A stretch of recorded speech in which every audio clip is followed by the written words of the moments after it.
Maybe the face I can't forget, a trace of pleasure or regret. Maybe my treasure or regrets. Maybe the sun that's on the sea. Maybe the children of tomorrow.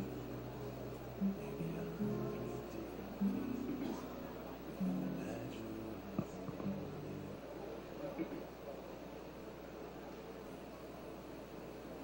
Boa tarde, senhoras e senhores.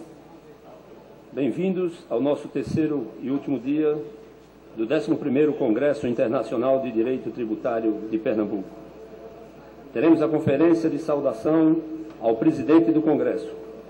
Para presidir os trabalhos, convidamos o Dr. Carlos Alberto Freitas Barreto, secretário da Receita Federal do Brasil.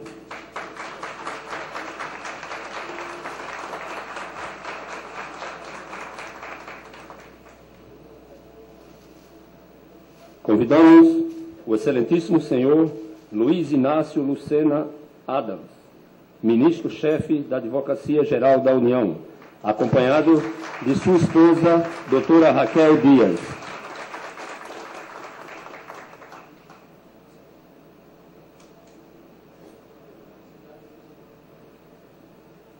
Convidamos a doutora Mary Elbe Queiroz, pós-doutoramento na Universidade de Lisboa, em Portugal, doutora pela PUC de São Paulo, mestre pela Universidade Federal de Pernambuco, presidente do SEAT e do IPET.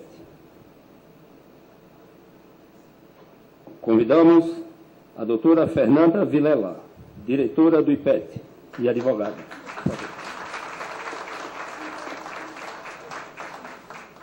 Convidamos o doutor Heleno Taveira Torres, professor e livre docente de Direito Tributário da USP, vice-presidente da International Fiscal Association. Por favor, senhor presidente.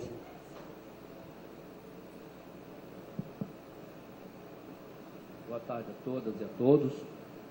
É uma satisfação enorme estar participando desse Congresso Internacional de Direito Tributário aqui de Pernambuco. Gostaria de agradecer a doutora Mary Elbe, presidente do IPET, e ao nosso homenageado e conferencista desta tarde, doutor Luiz Inácio, presidente deste congresso, a doutora Fernanda, diretora também do IPET, pelo agradável convite de estar aqui participando dessas sessões finais desse congresso que já se tornou tradicional no calendário das discussões do direito tributário no Brasil. Mais importante ainda, estar nesse momento participando desse evento. Eu tenho uma oportunidade aqui de enunciar o currículo do nosso conferencista e presidente desse congresso, doutor Luiz Inácio, ministro Luiz Inácio Adams. Às vezes eu tenho dificuldade, vou explicar por quê, né, já que labutamos durante alguns anos em discussões diuturnas, em trabalhos árduos, enquanto ele esteve à frente da Procuradoria da Fazenda Nacional, e devo registrar que desse trabalho, dessa labuta, dessas discussões, para mim foi um grande aprendizado. Então, vocês podem deduzir, né, da importância de estar presente hoje aqui nesse evento. É realmente uma honra. Então, eu passarei a declinar um pouco do currículo do ministro Luiz Inácio Lucena Adams. Está em letras pequenas, eu não avisei a doutora Mary Elbe a minha dificuldade de leitura, mas eu farei com algum esforço, mas eu farei bem. O doutor Luiz Inácio é graduado em Ciências Jurídicas e Sociais pela Faculdade de Direito da Universidade Federal do Estado do Rio Grande do Sul, especializou-se em Direito Tributário pela Universidade Federal de Santa Catarina. Lecionou Direito Tributário na Universidade do Vale do Itajaí e Teoria Geral do Estado na Fundação Educacional de Brusque, em Santa Catarina. Em 1993, entrou para a carreira de Procurador da Fazenda Nacional, ano em que a AGU foi criada, sendo nomeado para a Procuradoria Geral da Fazenda Nacional em 2006. Em 2001, foi nomeado secretário-geral do Contencioso do Gabinete do Advogado-Geral da União. coordenou a comissão deliberativa responsável pela gestão do Sistema Integrado de Controle das Ações Judiciais da AGU, da União. E em 2002, foi responsável pela instalação da Procuradoria Regional Federal da 4ª Região Fiscal, vinculada à Procuradoria Federal. Em 2003 e 2004, exerceu cargos de consultor jurídico e secretária executiva adjunto do Ministério do Planejamento, Orçamento e Gestão.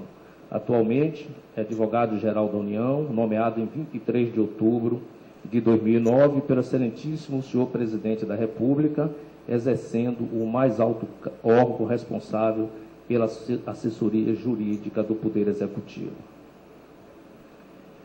Gostaria de dizer, em relação à doutora Fernanda Vilela, que fará a saudação ao homenageado dessa tarde,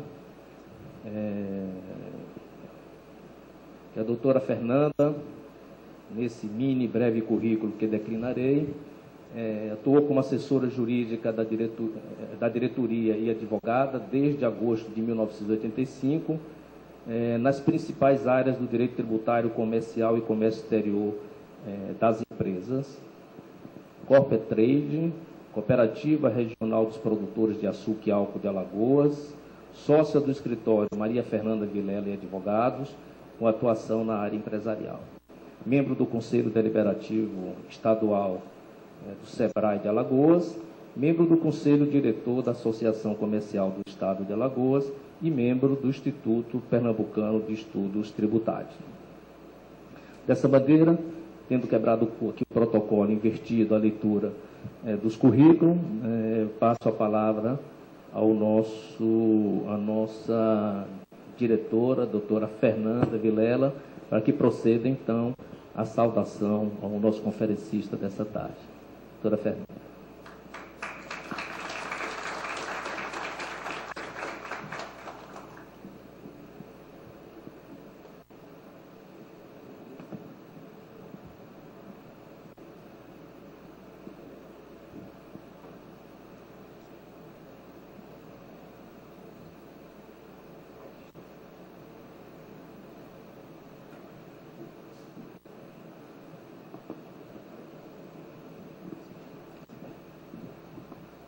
Senhoras e senhores congressistas, senhoras e senhores palestrantes deste congresso, minha queridíssima Mirielle, presidente do Instituto Pernambucano de Direitos Tributários e que, pela 11ª vez, está realizando com sucesso esse evento científico na área do direito tão complexo como é o direito tributário.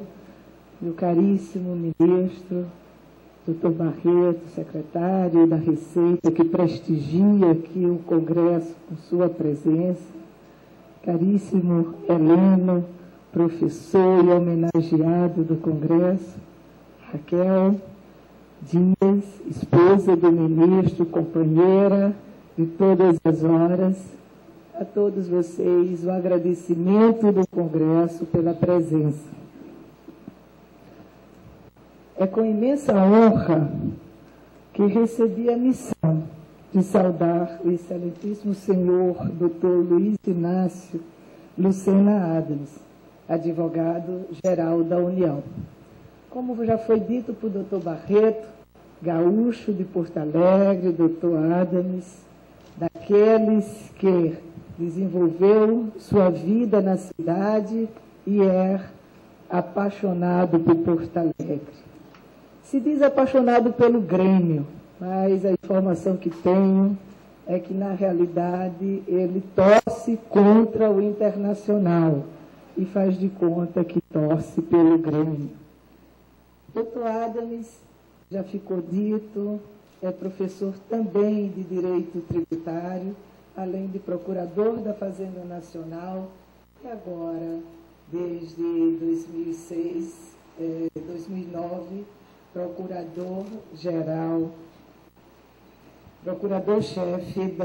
ministro-chefe, da Advocacia Geral da União.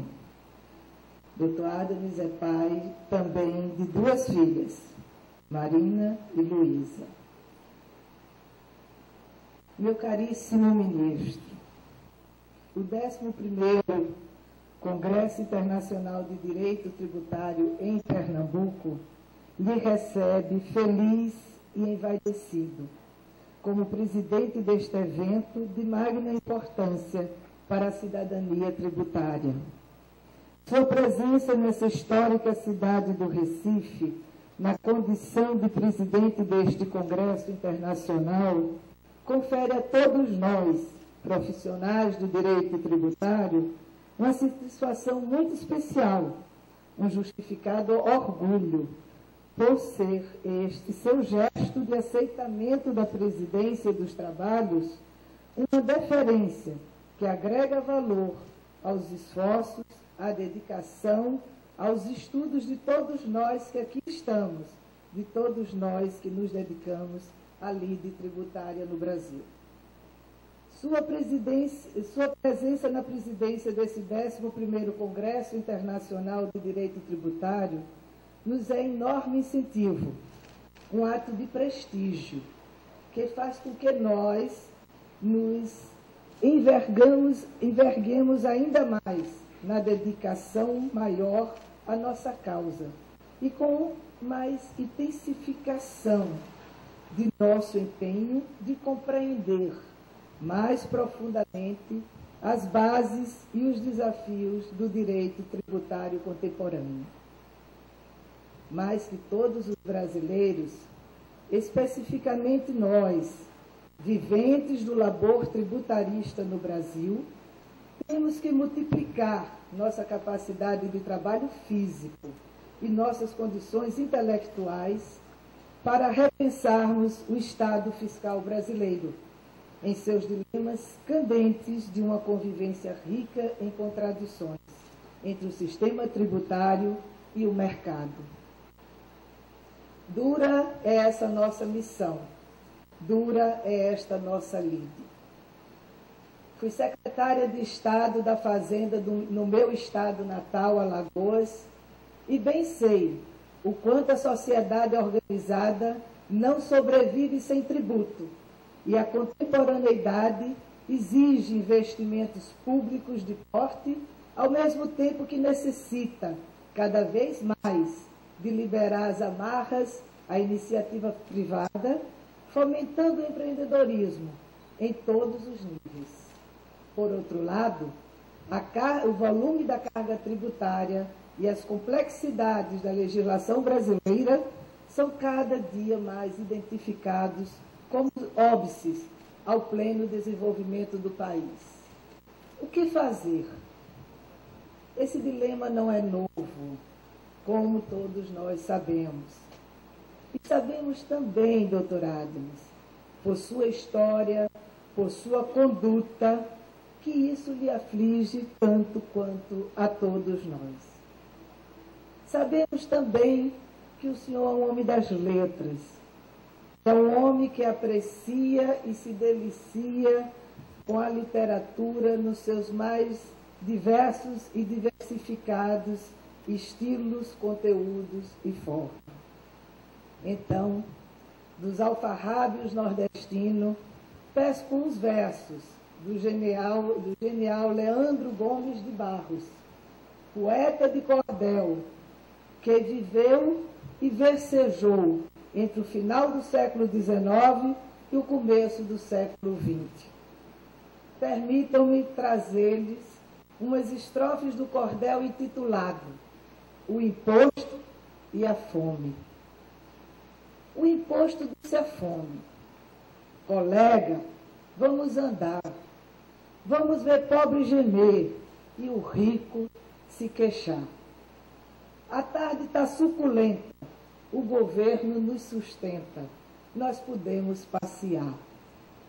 Disse a fome então: eu estou tão triste que não sei o que lhe diga. Este novo presidente, vote, credo, eu dou-lhe figa. Este Hermes da Fonseca jurou acabar com a seca, vai tudo encher a barriga. E o imposto retrucou: colega, o governo é uma brasa. O imposto onde chega, o governo é uma brasa. O imposto onde chegar, até o fogo arrasa. Não fica eixo com cunha, não fica gato com unha, não fica pinto com asa. Isso foi dito há um século, foi versejado há um século.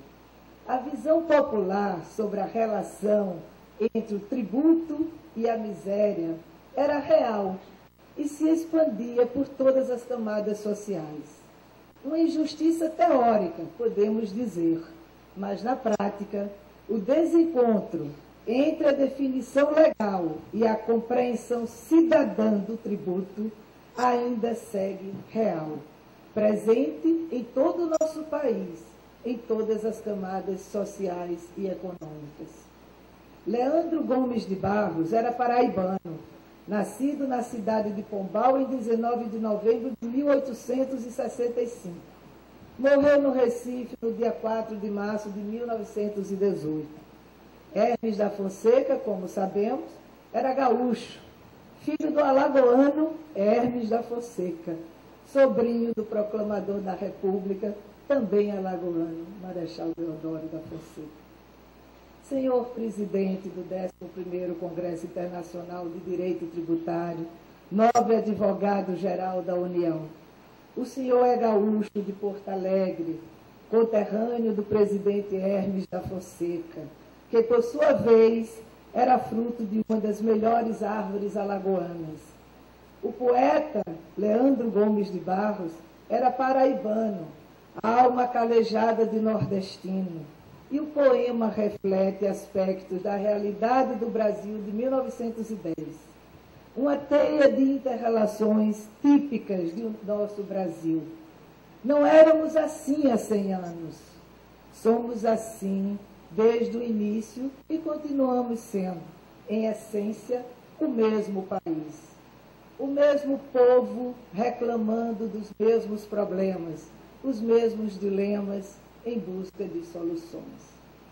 Somos a mesma coisa, porém apenas em traços de nossa essência.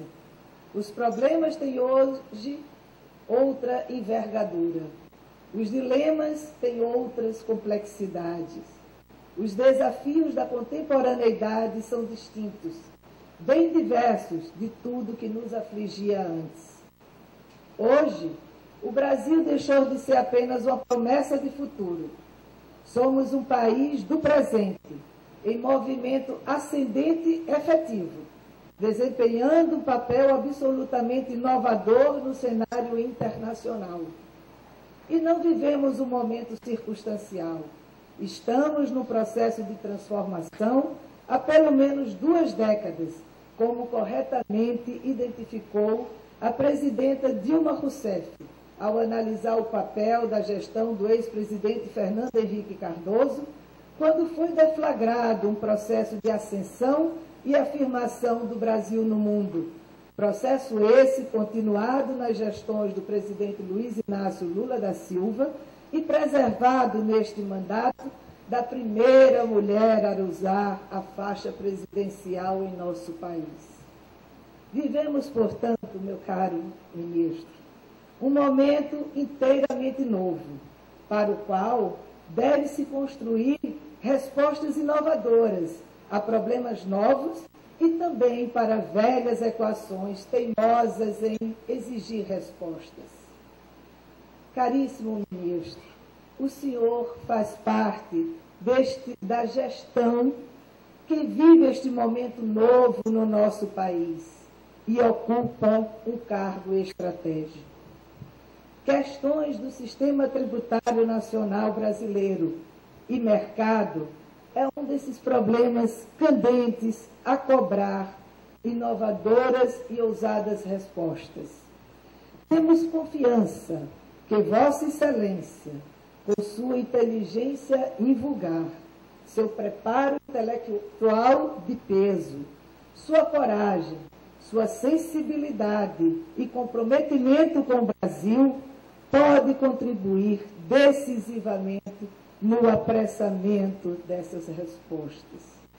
Precisamos, neste alvorecer de século XXI, responder a incompreensões e inquietações que marcam séculos a fio a relação entre tributo, desenvolvimento e cidadania no Brasil. Precisamos deixar para os museus e arquivos históricos as reclamações tão sentidas e populares que marcavam os versos de cordel de Leandro Gomes de Barros. E ainda, dizia ele em 1917, no poema O Fiscal e a Lagarta: dando mosquito no fumo, caindo a flor do feijão, dando formiga no milho, lagarta no algodão. Não aparecendo imposto é pouca destruição.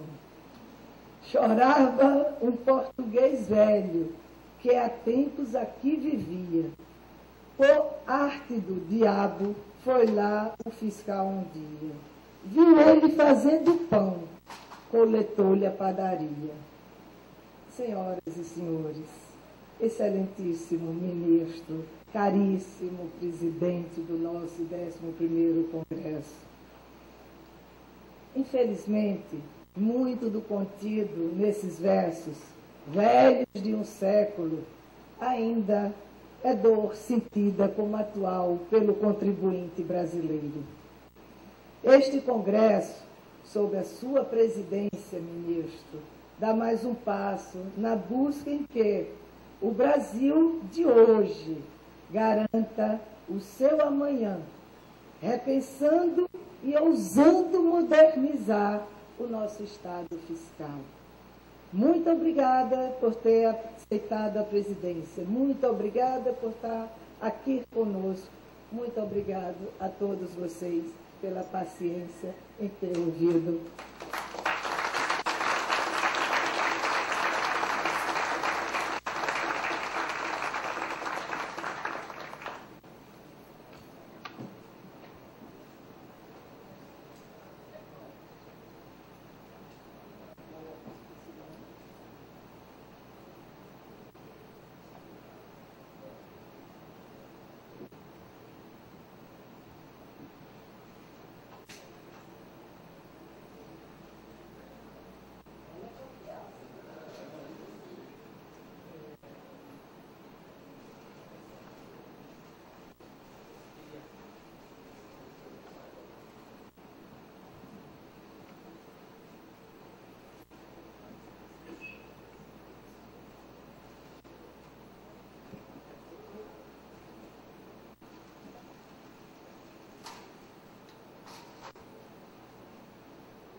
Gostaríamos de registrar na nossa mesa a chegada do Dr. Paulo Barros Carvalho, emérito da USP e da PUC de São Paulo, professor titular de Direito Tributário da PUC e presidente do IBET.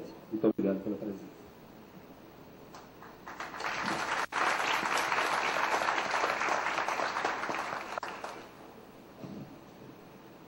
Bom, depois de sermos brindados com essa bela e justa homenagem feita pela doutora Fernanda Vilela ao presidente do Congresso, ao ministro Luiz Inácio Lucena Adams,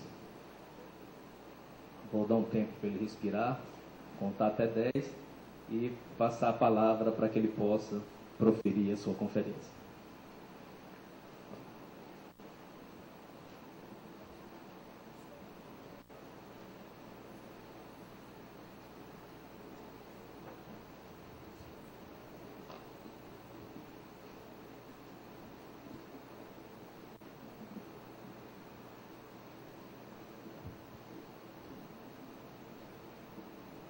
Coluna de 10. Doutora Merielbe, amiga, já 4 encontros e encontros que eu tive a oportunidade de conhecer cada vez mais Primeiro, esse maravilhoso estado de Pernambuco, essa Recife, esse Nordeste, e conhecer mais as pessoas, particularmente você, que tem sido uma grande parceira nesses desafios.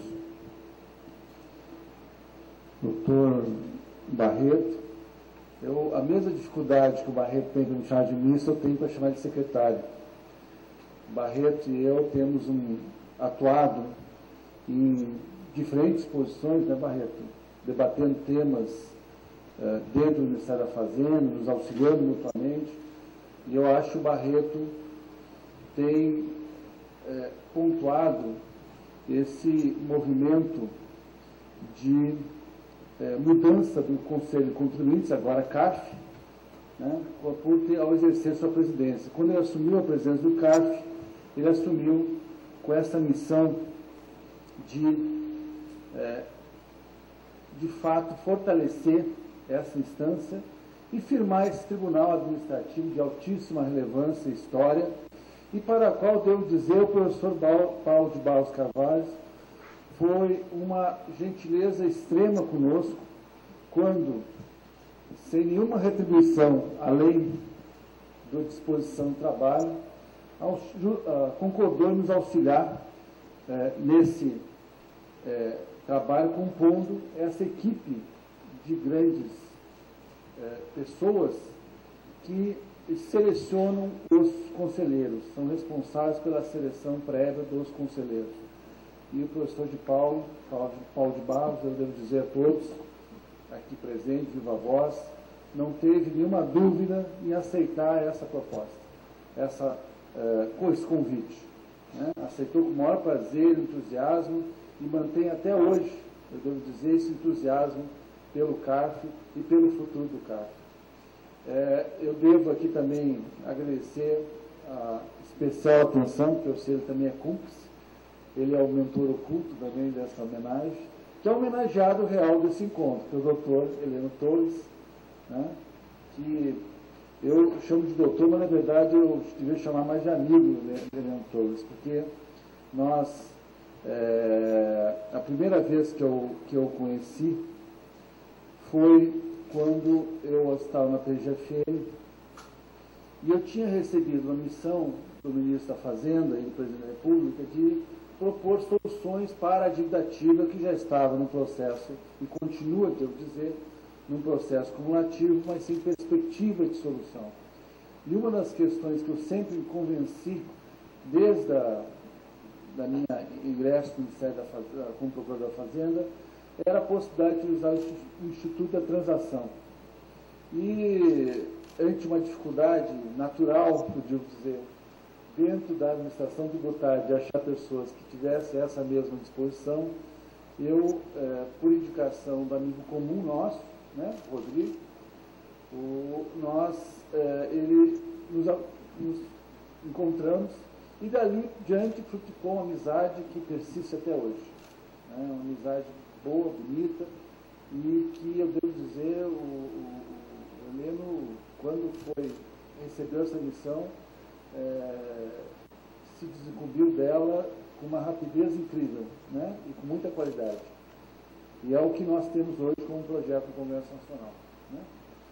Doutor, eu deixo o melhor aqui para a doutora Fernanda, que me fez essa homenagem tão bonita. Eu, de fato, não esperava essa homenagem. Então, eu digo para vocês que eu recebo ela com um pouco de surpresa. Não porque as pessoas não queiram fazer, mas, de fato, eu não esperava de recebê-la. Eu digo, professora Fernanda, amiga Fernanda, que eu concordo integralmente com as suas palavras, né? Até porque eu acho que direito tributário não é um tema restrito a alguns sacerdotes que têm a capacidade de afirmar essas, digamos assim, as soluções para esse tema. Direito tributário é um tema do povo. Mais do que qualquer outro, é um tema do povo. E o fato de vir essa questão apresentada num cordel que a maior expressão do povo já prova isso. Né? Nós tivemos, na época moderna, 3 grandes revoluções, a russa, a americana e a francesa.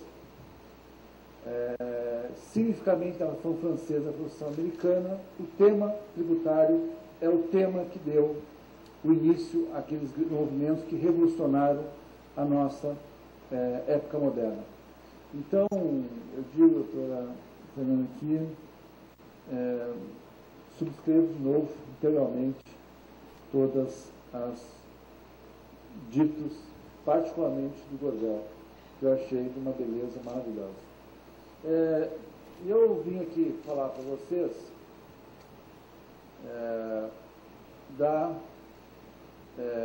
um tema deixado no livro, então eu vou, na verdade, falar para vocês um tema que eu sempre tenho tratado e preocupado, que acho um tema de interesse de todos, particularmente do mercado, né?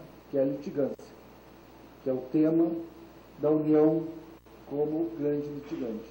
E sobre o qual eu quero dizer para vocês que usualmente é tratado, em geral, com muita superficialidade. Eu digo superficialidade em parte porque nós do direito, por tratarmos muitas vezes com princípios, esquecemos da sua excelência o fato. E ao fazê-lo, deixamos de ter uma visão clara, objetiva, do que acontece no nosso sistema jurídico. E daí, desse debate, usualmente, surgem apenas acusações. A União litiga demais, a União recorre demais, o contribuinte enfrenta o Estado avassalador. Essas afirmações, elas, eu digo, são parcialmente verdadeiras, e, portanto, não podem ser verdadeiras, porque, de fato, nós lidamos de maneira muito intuitiva com esse tema. A nossa aproximação ao tema é muito intuitiva. Eu acredito que existe um esforço muito grande, aí eu devo registrar, particularmente, o esforço que o Conselho Nacional de Justiça tem tido no sentido de sistematizar nacionalmente a realidade judiciária. Então, apenas nesse ano, já foram emitidos 3 grandes documentos, foram recentemente lançados Justiça em Números, que é uma análise estatística de já há um bom tempo que o Judiciário vem fazendo, além do Supremo em Números, que é um trabalho que a Fundação Getúlio Vargas fez junto ao Supremo Tribunal Federal e mostra de maneira muito interessante o que tem gerado, em parte, essa digamos assim, emperramento, essa conturbação, esse volume de demandas do Supremo, e os 100 maiores litigantes, que também é um trabalho que foi feito pelo Conselho Nacional de Justiça. Eu esqueci um 4º trabalho que foi feito pelo IPEA, também a pedido do Conselho Nacional de Justiça, relativamente à execução fiscal. Eu vou passar aqui rapidamente, não quero tomar um grande tempo nisso, mas eu quero passar rapidamente alguns números que dão uma referência, uma realidade desse universo. E, a partir deles, podemos fazer alguns comentários que eu acho que são importantes. Eu tenho o interessante do estado estatístico é que ele tanto revela como esconde. Né? Já dizia na apresentação, já dizia o apresentador, referindo, não me lembro o nome do autor que queria, mas se você quer esconder um fato, faça uma estatística. Né? Produz uma estatística. E o meu amigo pessoal, e digo assim, eu sou admirador dele, Nelson Machado, que foi secretário executivo do Ministério da Fazenda, foi secretário executivo do Planejamento, ministro do Planejamento, ministro da Previdência, ele dizia sempre que você, quando pegue números, estatísticas, você tem que torturar a estatística até que ela falhe. E é um pouco isso que nós temos que fazer isso. Quando nós pegar esses números, nós temos que, digamos assim, forçar o máximo de crítica para poder ter uma ideia do que e extrair de fato algumas conclusões. Basicamente, a realidade da justiça brasileira hoje é uma realidade que eu diria, assustadora. O último dado da Justiça, Conselho Nacional de Justiça, mostra que nós temos 83 milhões de processos em todas as esferas judiciais. Ou seja, em tese, cada brasileiro é parte do processo, seja como réu, seja como autor. Evidentemente, em tese, porque nós temos alguns réus ou autores de maior volume, como é o caso da União do Poder Público. Mas o volume é impressionante. Somente em 2010 foram iniciados, segundo o Conselho Nacional de Justiça, 24 milhões de processos novos. O que pese essa volume, pelo número de baixas, representou um aumento pequeno, porque houve um crescimento do volume total de 0,6% em relação a 2006, em relação a 2009. E aqui o dado também que me parece importante, 73% desse volume está na Justiça Estadual. Não está na Justiça Federal, não está na Justiça do Trabalho, está na Justiça Estadual.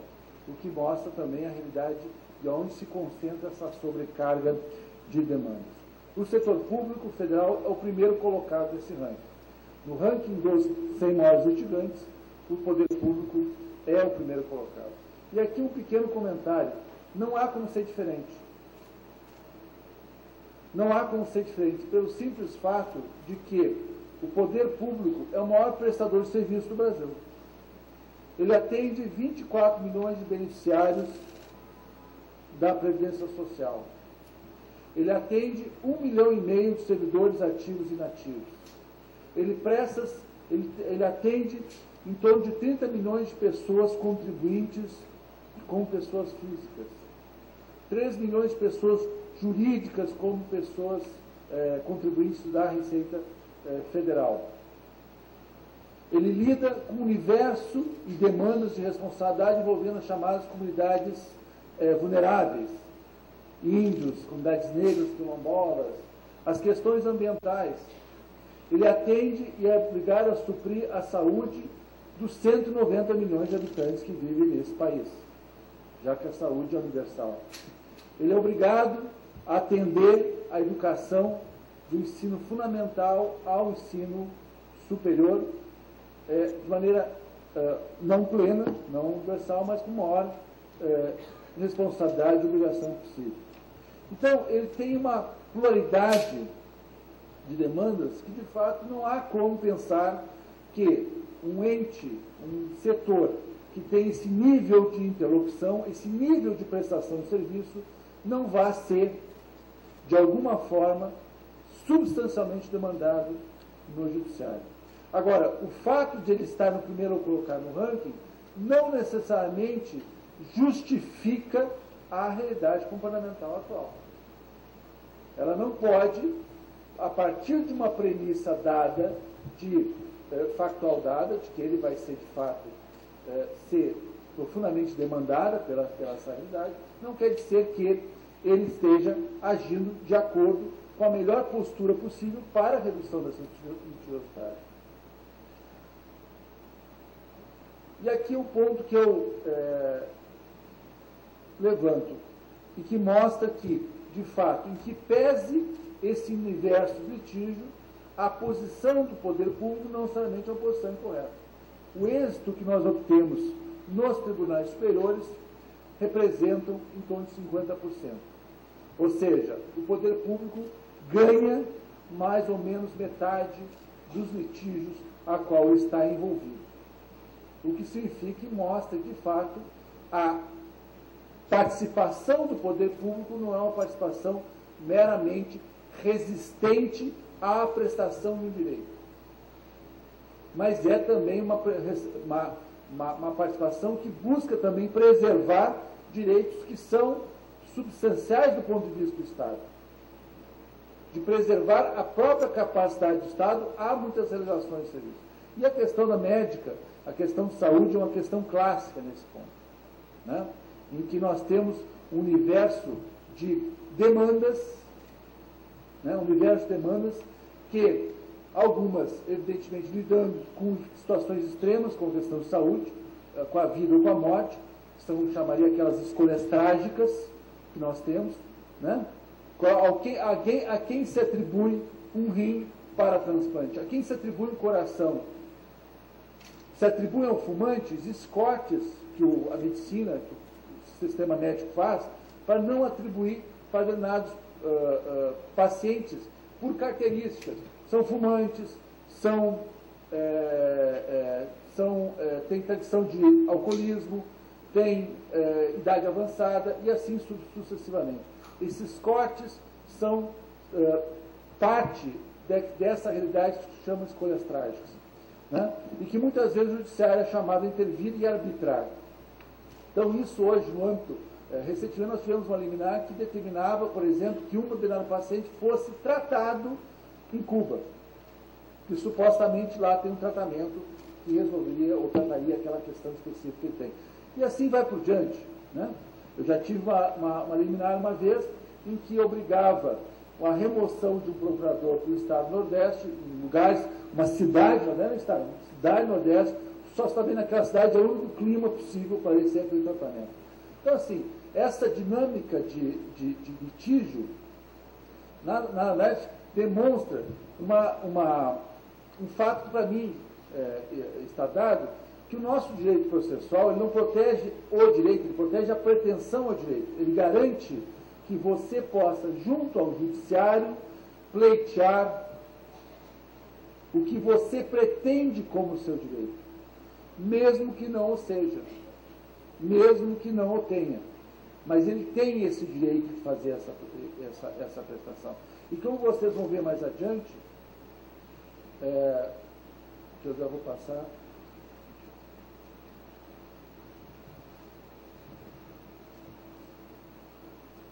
Não.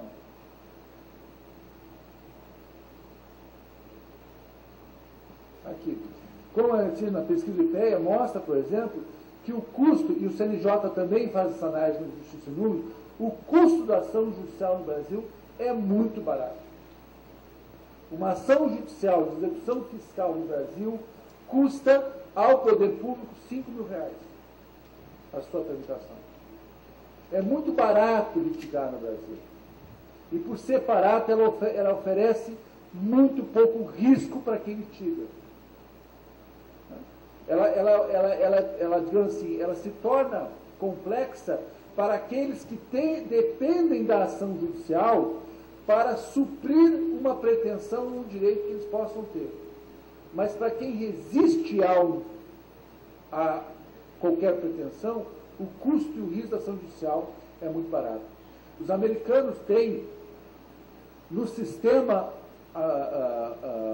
de análise de risco, o sistema do judicial hazard, ou seja, do risco judicial. Nós não temos esse modelagem aqui. O nosso sistema financeiro, que por regras de Basileia é obrigado a fazer provisões para efeito de riscos judiciais, ele faz provisões, na primeira instância, 5% do risco total. Ou seja, ele faz uma provisão pequeníssima quando está na primeira instância. Como sobe para o tribunal, a provisão sobe para 10%. Ele começa a aumentar de maneira mais significativa a provisão quando chega no Supremo ou no STJ. Isso a depender da orientação, existências de orientações nesses tribunais. Ou seja, de fato, a dinâmica de risco judicial no Brasil é muito baixa. E eu digo, isso é muito ruim, porque isso demonstra, primeiro, a morosidade com que a prestação judicial acontece, mas mostra também que a efetivação e a solução de conflito no Brasil, ela se mantém de maneira indefinida no tempo e de baixa resolutividade. Por isso que isso, em parte, acontece, porque esse dado aqui é importante, porque a grande parte da atuação jurisdicional são as ações administrativas. Para você ter ideia, aqui não sei quando vocês podem ver esses números, mas o fato é que uma ação de execução fiscal, ela dura em torno de 8 anos e 2 meses, 4 meses. É o tempo de vida média de uma ação de execução fiscal. Desse tempo, 6 anos, e esse é o dado, não é da Fazenda, é o dado que o CNJ apurou com o IPEA, 6 anos são dedicados à citação. Ou seja, o juiz dedica o seu tempo, ao atender uma execução fiscal, ele dedica 6 anos desse tempo na realização do ato de citação, de localização do devedor. Ora, custo é um custo que o Estado paga, que a sociedade paga. Mesmo sendo um custo barato, é um custo que paga pela inatividade da prestação jurisdicional. Paga porque o juiz deixa de estar presente na solução do litígio para ser um agente administrativo da máquina burocrática judiciária. E este desvio faz com que nós tenhamos, de fato, esses volumes de ações, processos e passivos que não se resolvem nunca. Nós temos ações judiciais, eu me surpreendi quando entrei na PGF de Procuradoria Geral, que eu mandei fazer uma apuração do passivo instalado da Procuradoria Geral da Fazenda Nacional de Execução Fiscal. Haviam ações de 1927. É possível sustentar uma execução fiscal de 80 anos? Não é possível. Não é possível. Algo está muito de errado nesse processo. E o grande problema é que nós temos, de fato, na aproximação do tema tributário, na aproximação da questão administrativa tributária, uma postura que premia a formalidade, digamos assim, ao invés da substância. Ou seja, ela se pauta em procedimentos pré-ordenados sem buscar atender, analisar as consequências desse procedimento. E que no Estado brasileiro se expressa na segmentação de procedimentos. Ou seja, o procurador da Fazenda Nacional não tem conexão com a atuação da Receita Federal e esses não têm conexão com o Tribunal, o CARF. E muito menos com o Judiciário. Aí quando vai para o Judiciário, some de vista. Essa mudança de procedimento é um elemento substancial. E aqui eu devo dar meus parabéns não só ao Nelson, ao Barreto aqui, como secretário hoje, que durante esse período que eu estive lá, o Nelson Machado foi um grande defensor de um projeto Macro Processo Tributário que precisava exatamente romper essa lógica, romper essa perda de integração. Uma das metas que nós trabalhamos lá, por exemplo, foi a unificação do atendimento. É um absurdo o contribuinte ter que tratar o tema tributário, o seu problema tributário, a partir da lógica fragmentária do Estado. Ou seja, ele vai na Receita ao processo da Procuradoria. Aí ele sai, pega outra senha, vai para outra fila. Ah, não voltou para a Receita. Volta de novo. Esse vai e vem, essa lógica, não é uma lógica que está adequada ao relacionamento que a administração tributária tem que ter com o contribuinte.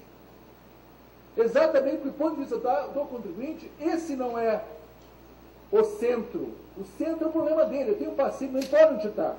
Eu quero tratar no passivo. E a partir dessa fragmentação, ele não tem uma uniformidade de orientação. Porque certamente na Procuradoria ou na Receita, conforme a fase, ele vai ter orientações diferentes. Exatamente porque as unidades vinham se comportando de maneira fragmentada. O esforço de unificação desse processo é um esforço que está associado e que teve no esforço de criação da Receita Previdenciária do Brasil, e depois da unificação com a Receita Federal e com a integração Procuradoria Federal Nacional da Receita, é um esforço de uniformização. Eu digo, viu, Barreto, eu quero fazer essa proposta aqui de público que eu estou defendendo, nunca é difícil isso para o Rachid, que eu acho que nós precisamos resgatar o instrumento de consulta como um instrumento de uniformização e de pacificação. Dar maior efetividade. Por exemplo, eu defendi com o Rachid, há uns 4 anos atrás, quando era secretário, eu acho que era interessantíssimo, por exemplo, que a Receita Federal instituísse a consulta e se desse a si mesmo um prazo e uma efetividade do seu prazo de resposta. Ou seja, a ideia era basicamente o seguinte: se a Receita Federal não respondesse naquele prazo de um ano, a qual ela está obrigada a responder, a resultado da consulta passaria a ter efeito ex nunc. Ou seja, passaria a alcançar, continuaria se emitindo, mas passaria a alcançar fatos subsequentes, deixando o passado limpo. E por que isso? Exatamente para dar um nível de segurança e de estabilidade nessas relações. De dar aos relacionamentos da administração tributária e contribuinte uma relação de confiança nos comportamentos que essas duas, digamos assim, lados dessa moeda, que é só uma moeda, tem que ter. Então, eu vejo que essa redução dessa universo burocrático é um elemento substancial nessa realidade. O que importa é construir algum nível de flexibilização, digamos assim, evidentemente, com transparência, com controle, com supervisão, mas algum nível de flexibilização nesse relacionamento, né? E ofertando, de fato, orientações do Estado. Eu vou comentar aqui só rapidamente que no âmbito da Advocacia Geral da União já se implementa há muito tempo os câmaras de conciliação e arbitragem, né?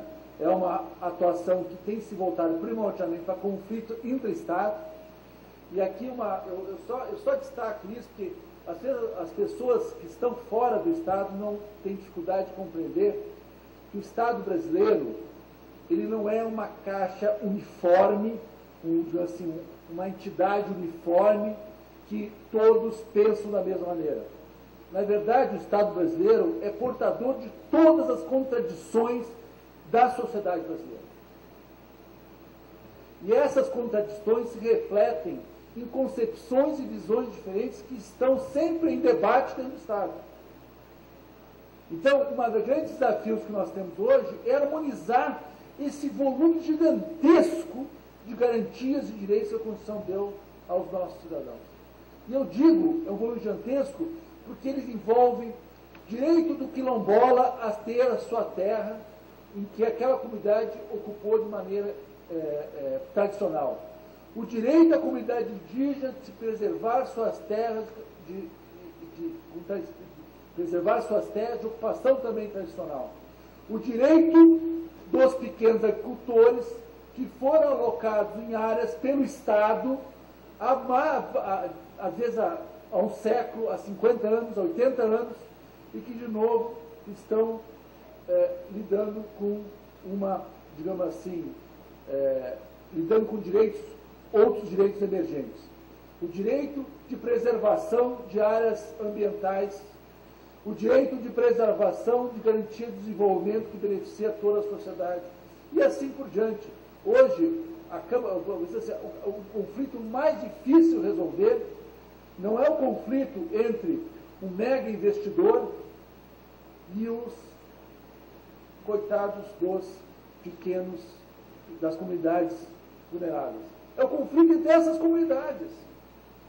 Nós temos áreas quilombolas que estão sendo demarcadas sobre áreas ambientais de preservação exclusiva e sobre áreas indígenas. Nós temos áreas indígenas que estão sendo marcadas em cima de áreas de pequenos agricultores. E agricultores que foram alocados naquela área pelo próprio Estado, há mais de 50, 60, 80 anos. E assim sucessivamente. São esses conflitos hoje que têm sido cada vez mais aparentes. E o Estado brasileiro, evidentemente, não podia ser diferente. FUNAI, IBAMA, Fundação Palmares, INCRA, são portadores desses interesses, desses conflitos. E também são interagem dentro do Estado. Então, o trabalho que a gente tem feito no exercício de conciliar essa conflitualidade complexa, e todas elas reportam ao direito. É engraçado porque no Estado brasileiro, o direito, ele se transformou também, eu digo Estado situando, não só na burocracia, na administração, no parlamento, e a própria sociedade. Ele tem sido cada vez mais transformado numa arma política.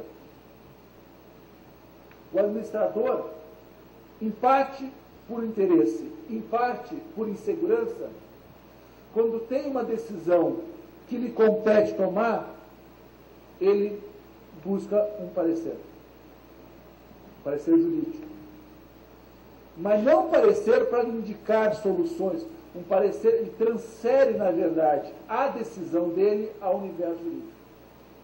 E nós, advogados públicos, aceitamos isso, do meu ponto de vista, de maneira absurda, porque o advogado público, ele não é o decisor da política pública. E muitas vezes ele se torna o decisor da política pública porque ele faz juízo de moralidade, ele faz juízo de conveniência no parecer jurídico. E ao fazê-lo, vincula ou pelo menos restringe a atuação do administrador. Então, a atividade, a politização ou a instrumentalização do direito para fins políticos é um fenômeno que nós vemos hoje, vemos dia a dia no Supremo. A minoria do Congresso, que perde um debate, vai ao Supremo para discutir sua constitucionalidade. E isso é um lugar comum na nossa sociedade. É algo que nós temos que conviver com isso. Agora, do ponto de vista da burocracia de Estado, é necessário cada vez recuperar a função de gestão que o Estado tem que ter. E essa função de gestão passa por reconhecer, de fato, o espaço de decisão, que é o juízo de conveniência das escolhas que o administrador tem que fazer. E proteger o administrador nessas escolhas. Por quê? Quando você pune um administrador que fez uma escolha razoável, você está levando à paralisia do Estado em todas as suas atividades. E aqui eu tenho um exemplo muito simples que eu acho que mostra essa realidade bem. Em 2003, o secretário da Educação do Ministério da Educação, tendo que o governo ele assumiu o posto, chegou à seguinte situação: não havia sido impresso os livros didáticos para o ensino fundamental naquele ano. O Ministério não tinha contrato, a Secretaria não deixou o contrato assinado, e não havia nenhum bônus expresso. E ele estava com o seguinte dilema: bom, eu não posso deixar que esse ano, o ano inteiro, eu não tenha o livro didático. Ele tinha duas opções: contrato de emergência. Contrato de emergência, o nosso Tribunal de Contas, em geral, e o Ministério acham que é um absurdo, ele tem que ser tratado muito restritivamente, e, na verdade, não pode ser adotado em situações de planejamento previsível. Tu pode planejar, sabe o que vai ter que ter. Então, como é que eu vou falar que é emergência aqui se eu não planejei? E ele tinha um contrato de publicidade, voltado à publicidade, mas que havia precificação de produção de periódicos, custos, tudo estimado. Eu vou usar esse contrato para entrega de livros. Ele fez, entrou, entregou os livros. 5 anos depois, 2008, esse mesmo secretário, junto ao Tribunal de Contas, é condenado a multa e devolver ao Estado R$1 milhão, porque, no entender do TCU, aquele contrato não era para essa finalidade e, portanto, ele desviou o contrato. Agora, vocês vejam o absurdo da situação. Deixar a escolas públicas brasileiras sem livro didático durante um ano inteiro, isso pode. E ninguém pune por isso. Vocês não vão encontrar uma multa por alguém que deixou de botar livro didático na escola. Quem não entregou merenda escolar, quem não fez licitação. Agora, quem gastou para suprir uma necessidade pública essencial da sociedade brasileira, esse é punido. E esta é um pouco a minha indignação aqui. Porque a máquina pública, ela fica envolta 6 anos para citar, e um espaço de decisão essencial, esse se torna absolutamente relevante. É como tratamos o juiz, é como tratamos o administrador público. Então, é necessário, e eu insisto aqui, é necessário um repensar dessa realidade, um repensar de cultura neste relacionamento. O Estado brasileiro, sim, precisa ser transformado, mas a sociedade também precisa ser transformada. A sociedade tem que assumir a responsabilidade também pelas questões estatais, sob pena de nós deixarmos a máquina pública na sua zona de conforto